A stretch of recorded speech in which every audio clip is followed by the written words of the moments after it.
Welcome to I love literature. Thanks for tuning in. आज हम देखते हैं कि एपिक क्या होता है। हम एम एच इब्राहिम की बुक से पढ़ेंगे एपिक क्या होता है। If you have this book please open it up so that we can read it together. M H Ibrahim बोलते हैं अपनी वेरी फर्स्ट लाइन में, epic is a heroic poem. जब आप बोलते हो epic is a heroic poem, तो heroic poem का मतलब होता है कि poem itself is heroic. It's so big. Like Homer's Iliad and Odyssey are written in 24 books. अगर कोई पोएम 24 बुक्स में चल रही है तो वो अपने आप में हीरोइक है। उसका स्टाइल हीरोइक है, उसके कैरेक्टर्स हीरोइक है, उसका इम्पैक्ट हीरोइक है। और epics are written in a formal style. Then epics are a long. Epic is actually, as he says, epic इसके कुछ क्राइटेरिया होते हैं जो हमें एम एच इब्राहिम बताते हैं. एम एच इब्राहिम बोलते हैं epic is a long verse narrative. Long होगी, काफ़ी बुक्स में लिखी जाएगी, 10 में, 12 में, 24 में.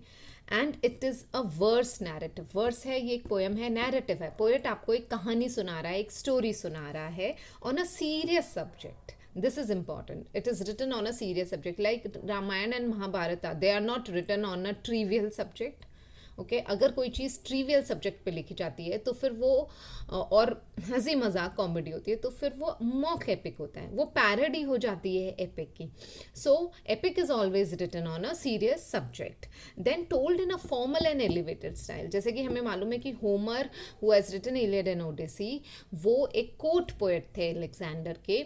कोर्ट में पोएट थे, तो कोर्ट की जो लैंग्वेज होती है, जो गवर्नमेंट की लैंग्वेज होती है आपकी, वो बहुत फॉर्मल होती है. जैसे हमारा नेशनल एंथम है, बहुत फॉर्मल है. इसी तरीके से epic is always written in a formal language. किसी नेशनल हीरो के बारे में आप लिख रहे हो, आप उसको लाइटली नहीं ले सकते. You have to write that down in a very formal and elevated style. That way, centered on a heroic or a quasi-divine figures. This is important. Heroic figure of a national importance and a quasi-divine figure. उनके पास कुछ godly powers होती हैं. Demigods. They are like demigods on whose action depends the fate of a tribe और nation. For an example, modern time में देखिए, अभी Ukraine's president Zelensky, okay उनको, उनके पास कोई गॉडली पावर नहीं है क्योंकि हम कलयुग में जी रहे हैं शायद. इमेजिन करिए कि उनके पास गॉडली पावर है और उनका एक एक्शन, और नहीं भी है तो उनका एक एक्शन कि उन्हें नेटो ज्वाइन करना है, the very thought, the very notion on which he was working has change the entire history of Ukraine. Entire history, entire geography, even in fact future of Ukraine. एक ऐसा कैरेक्टर जिसके actions उसके पूरे के पूरे tribe पे, उसके पूरे के पूरे नेशन पे इम्पैक्ट डालते हों, उसे हम एपिक बोलते हैं. वो एक एपिक के कैरेक्टरिस्टिक है. अब epic, what ever is happening in Ukraine is not an epic right now because it's not a long narrative poem. अभी तक पोएम नहीं लिखी है and those guys do not have any godly power. But I am giving you an example कि कैसा impact होता है जब कोई हीरोइक कैरेक्टर होता है उसमें. तो उसका इम्पैक्ट वैसा ही होता है जैसा अभी यूक्रेन के लोगों पे हुआ है.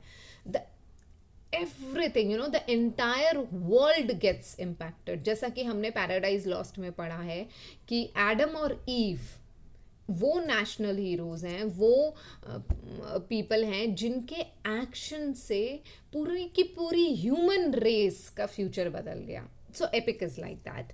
Okay, now there is a distinction between traditional epic and literary epic. Traditional epic क्या है? जो कि अभी तक हमारे पास हैं, जो कि ओरल स्टोरीज थी, फोक्स थे, जो हम सुनते आए हैं और जिन्हें one generation to another generation pass किया गया और फिर उसे नोट डाउन कर लिया. Okay, those are traditional epics और we can say folk epics और primary epics were written version of what had originally been oral poems about a tribe और national hero during a war like age. Literary epic में क्या होता है? For an example, अगर मैं आपको example दूँ इन ट्रेडिशनल एपिक की, तो एक है Homer's Iliad and Odyssey. You should remember these names, that Homer's Odyssey and Iliad were written in Greek language. Then Virgil's Aeneid, written in Latin language. Then English में Beowulf, English literature में, British literature में Beowulf is an epic. उसके बाद आपको French, German, Spanish भी याद करने हैं क्योंकि एम एच इब्राहिम की बुक में दिए हैं। अगर आप फ्रेंच देखते हैं तो that is Chanson de Roland. Book में लिखा है शॉन्सो डी रोलंड। सॉन्शोन का मतलब होता है, शॉन्सो का मतलब होता है song, song de Roland. Spanish देखेंगे तो Poema del Cid. Poema del Cid is a Spanish epic written in the 12th century, and then there is a German epic, Nibelungenlied. Nibelungenlied is a German epic. Okay, these are, and then there are literary epics. Literary epics are written by one person. For an example, you can say literary epics were composed by individual poetic craftsmen in deliberate imitation of the traditional form. Literary epic में वो traditional form को imitate करते हैं, जैसे Virgil's Latin poem Aeneid. Then we have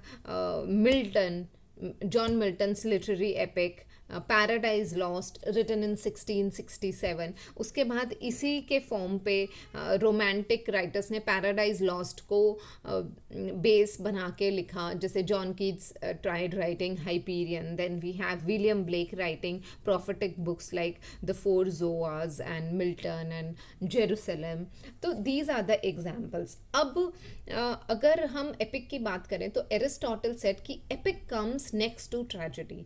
सबसे best genre Aristotle के लिए tragedy था, और ट्रेजेडी के बाद it was said it was epic. But renaissance period में, रेनेसांस में सबसे इम्पॉर्टेंट जॉनर, सबसे top highest genre was epic. And it was also of immense demand. अगर किसी को लिटरेरी एपिक लिखना है, अगर आपको लिटरेरी एपिक लिखना है, तो पहली बात तो आपके पास बहुत ज़्यादा सब्जेक्ट नॉलेज होना चाहिए. कोई आप 12 बुक्स में एपिक लिखने वाले हो, 1 पेज, 2 पेज, 3 पेज, 4 पेज नहीं. आपके पास नॉलेज बहुत ज़्यादा होनी चाहिए, इन्वेंशन होने चाहिए, स्किल्स होने चाहिए आपके पास टू सस्टेन दैट, ग्रैंडियर होना चाहिए, अथॉरिटी ऑफ अ पोम होना चाहिए. ओके, ये सब चीज़ें होनी चाहिए, तभी एक आदमी एपिक लिख सकता है. और ऐसा कहा जाता है कि बहुत लैंग्वेजेस में many number of years, thousands of years try किया गया एपिक लिखने के लिए, लेकिन ऐसा एम एच इब्राहिम ने कहा है कि हाफ अ डजन से भी कम एपिक है इस दुनिया में. ओके, अगर आप लिटरेरी एपिक, हमारे लिए लिटरेरी एपिक ज़्यादा इंपॉर्टेंट है क्योंकि हम स्टूडेंट्स ऑफ लिटरेचर हैं. तो अगर आप लिटरेरी एपिक की तरफ देखें तो उसकी क्वालिटीज़ अगर मैं आपको बताऊं, तो सबसे पहले मैंने आपको जैसा बताया, hero is of national importance. Okay, और इवन कॉस्मिक इम्पोर्टेंस. जैसे रामायण का भगवान Ram, Shri Ram, he was of cosmic importance, पूरे ब्रह्मांड के लिए इम्पॉर्टेंट है. जैसे इलियड, होमर्स इलियड में आप देखेंगे Achilles, he is a son of nymph of sea nymph थियाटिस.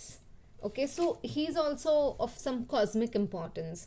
उसके बाद आप देखेंगे पैराडाइज लॉस्ट में Adam and Eve are of cosmic importance because they are going to impact the entire human race, and that's how it becomes important. Okay, उसके बाद the setting of the poem is entire universe, sometimes entire world, जैसा world wide. जैसा आप Odysseus में देखेंगे कि vendors over the Mediterranean basin, जिसको वो एंटायर वर्ल्ड मानते हैं.